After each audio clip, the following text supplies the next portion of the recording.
अब आज थर्सडे के टॉप 10 लेकर आता हूं भाई। पहले तो निफ्टी के दो रिजल्ट्स और उसमें ज्यादा इंपॉर्टेंट एशियन पेंट्स कमजोर नंबर्स हैं। आय 2.25% गिरी, इबीटा 20% गिरा, मार्जिन 420 बेसिस पॉइंट्स कॉन्ट्रैक्ट हो गए, मुनाफा 24-25% का डिक्लाइन दिखा रहा है और कमजोर नंबर्स की एक्सपेक्टेशन थी पर उससे भी कहीं कमजोर परफॉर्मेंस है। एलटीआई 90 दूसरा निफ्टी का नंबर, इससे कोई कंप्लेंट नहीं।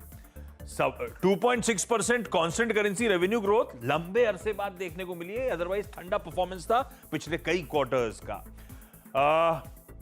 मार्जिन्स में 30 बेसिस पॉइंट्स का इंप्रूवमेंट, थम्स अप है नंबर्स को। एक वायदा बाजार का नंबर है एल&टी फाइनेंस जो अच्छा दिख रहा है।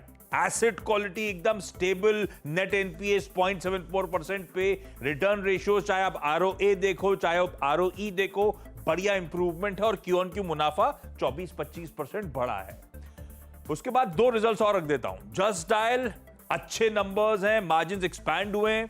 आदित्य बिरला मन्नी साल दर साल स्ट्रॉन्ग दिखते हैं, क्यू ऑन क्यू ठंडे नजर आते हैं। और बिंदो फार्मा आज दिन आ गया है, बोर्ड मीट है जब इस कंपनी का बोर्ड बायबैक पे विचार करेगा, तो वो आउटकम आएगा आज। जी एंटरटेनमेंट, वो फंड रेजिंग की काफी दिन से चर्चा थी, फाइनली अपडेट आ गया। फंड रेजिंग हो तो रही है लेकिन एफसीसीबीज के थ्रू फंड रेजिंग करना चाहते हैं ये, इसको बोर्ड से मंजूरी मिली है। अदानी ग्रीन और जीएमआर एयरपोर्ट्स दोनों इसीलिए क्योंकि इनके Q1 अपडेट सामने आए जिस पे हम आज रिएक्ट कर रहे होंगे। ऐसे ही कुछ और स्टॉक्स न्यूज क्विकली रख देता हूं। नजारा की दो सब्सिडीज को 1120 करोड़ रुपए का GST demand notice, Bajaj electricals के एमडी सीईओ साहब का इस्तीफा, टेक्नो इलेक्ट्रिक का क्यूआईपी खुल गया है, जेंसान ने एक्विजिशन करा और ईसब स्मॉल फाइनेंस बैंक के एमडी सीईओ को 3 साल का एक्सटेंशन मिल गया आरबीआई से, अच्छी खबर। प्लेट फ्लिप करिए, दो लास्ट ट्रेड हुए थे जोमैटो, मोतीलाल ओसवाल ने दरअसल म्यूचुअल फंड ने माल छोड़ा था और मार्की इन्वेस्टर्स चेक इन कर गए। विजया डायग्नोस्टिक्स में रह रहे के अल मर्चेंट कमर्शियल एक पब्लिक शेयर होल्डर है जिसके पास 30 लाख शेयर्स हैं। फ्राइडे परसों भी 6 लाख शेयर्स के आसपास बेचे गए उनके द्वारा। और आज का रिजल्ट्स कैलेंडर के साथ छोड़े जा रहा हूं, इन्फोसिस प्लस 6 वायदा बाजार की कंपनी जिनके नंबर्स का आज इंतजार।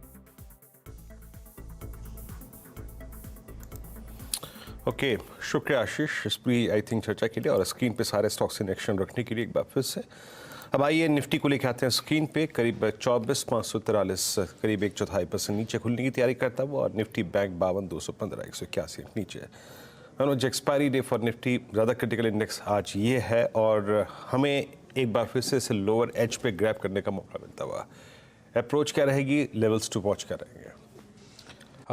बिल्कुल। और इसमें अप्रोच पर आते हैं निफ्टी पर। देखिए, फर्स्ट सपोर्ट के नीचे खुल रहे हैं हम ट्यूसडे के लो के 24,587 जो था, और उसके बाद बड़ा सपोर्ट आपका ऑप्शन राइटर्स के हिसाब से 24,475 से 24,500 रहेगा।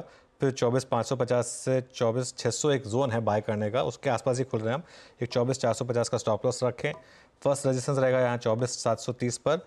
उसके बाद बड़ी रेजिस्टेंस 24,900 से 25,000 के बीच एक स्टॉप लॉस ज़रूर रखें। बैंक निफ्टी को कुछ टाइम के लिए छोड़ देते हैं और उसके बाद बैंक निफ्टी पे एक रेंज है, उस रेंज को आपको स्मार्टली प्ले करना है। अरे एक टिकर टीम को बोला मैंने एक न्यूज़ ब्रेक करने को, और उसके बाद लक्ष्मण जी को भी जोड़ेंगे उस न्यूज़ पर। लेकिन ये बेसिक स्ट्रैटेजी रहेगी मेरी बीरू।